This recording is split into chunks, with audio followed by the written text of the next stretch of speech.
Okay, I'm kind of out of breath trying to bring everybody up to speed on what happened over the last 24 hours, Laura. But does it seem like, does it seem like the ad from Ottawa really struck a nerve with the president and that was unexpected? It was unexpected because this ad from the Ontario government, Trump actually saw it earlier in the week, and he offered a pretty muted reaction when he first saw it. He said, if I were Canada, I would probably run the same ad. So it was surprising that he then cited this ad in what seemed like if I may interpret his Truth Social post, an angry Truth Social post about the ad.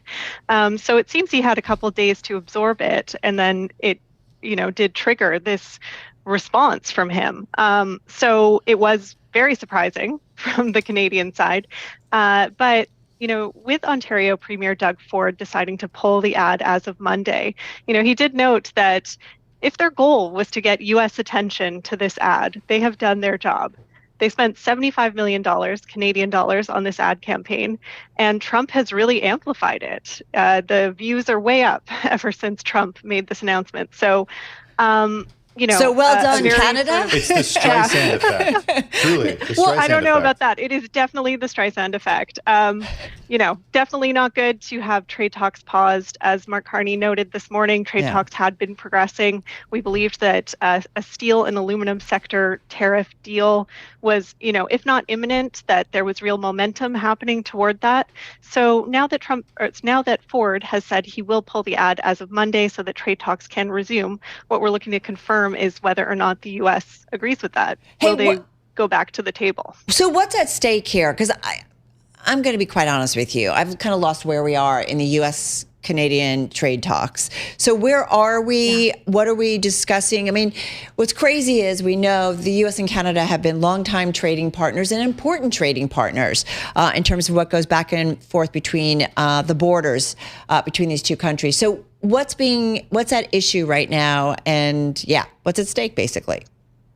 Well, what is really hurting Canada are those sectoral tariffs on steel, aluminum, autos, and lumber. Now, autos and lumber, it doesn't seem we're anywhere near a deal on those. Trump has said many times that the U.S. doesn't want to buy Canadian cars, and he doesn't appear to be interested immediately in preserving the North American vehicle supply chain.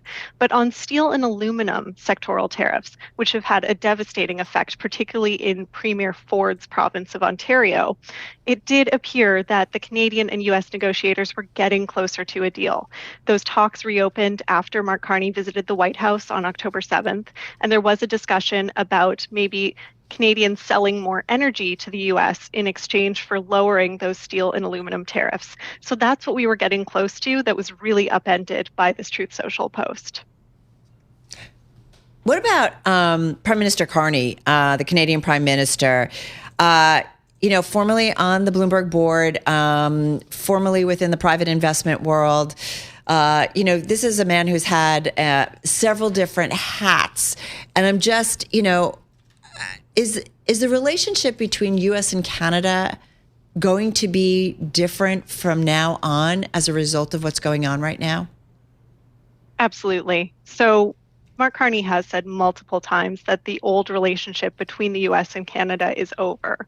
In some ways, that was sort of his campaign rallying cry that allowed him to become elected earlier this year, was taking that really tough stance against U.S. protectionism and saying that he would diversify Canada's trading relationships. That's a big part of the reason he's in Asia right now, is to try and find new export markets for Canada's goods. And in fact, he just gave a speech in which he said he plans to double non-U.S. exports over the next decade. It remains to be seen whether that's feasible, but these are some of his goals. This is some of what he talks about. He wants to reduce our economic dependence on the U.S. At the same time, I think he, being a businessman, an economist, he understands the reality of Canada's very serious dependence on the U.S. and how difficult it is to untangle those chains. So he is, in the near term, trying to reach some kind of deal that would preserve U.S. market access for Canada. Well, and a new focus will be USMCA next year. Go ahead, Carol. And let's not forget, he was a governor of the Bank of England, 2013 to 2020, a long time. Yeah. We've interviewed him. Yeah, I mean, listen, we've interviewed. Yeah, he understands markets, countries, right? Before he was the prime minister, yeah. Yeah, from so many different perspectives. So I wonder about, preserving access to the U.S. market and whether or not this advertisement undermined that in the long run. We know in the short term what it did, but in the long run, does it set back negotiations? It's hard to say in the long run in a world where Trump is president, because announcements can just come out of nowhere late at night on a Truth Social website. So it is hard to sort of predict the future of how things unfold. We have seen him end trade talks with Canada before, and then they're back on once Canada sort of backs down on its particular policy. We saw that over the summer with Canada planned to bring in a digital services tax that would have hit American tech giants. Trump canceled trade talks, Carney pulled the tax, and then the trade talks resumed. What I will say is that, to be clear, this was not a Canadian government ad, it was the Ontario government. Yeah. And Mark Carney's approach versus Ontario Premier Doug Ford's approach, they've been very different. Mm-hmm. And so Doug Ford has really advocated punching back. He talks tough. He's kind of a populist. In some ways, he can be a bit of a Canadian mirror image of Trump in some of the ways that he talks. So I think that we've seen a few times where Doug Ford has created a bit of friction between the Canada-U.S. relationship that Mark Carney is not, does not want to have.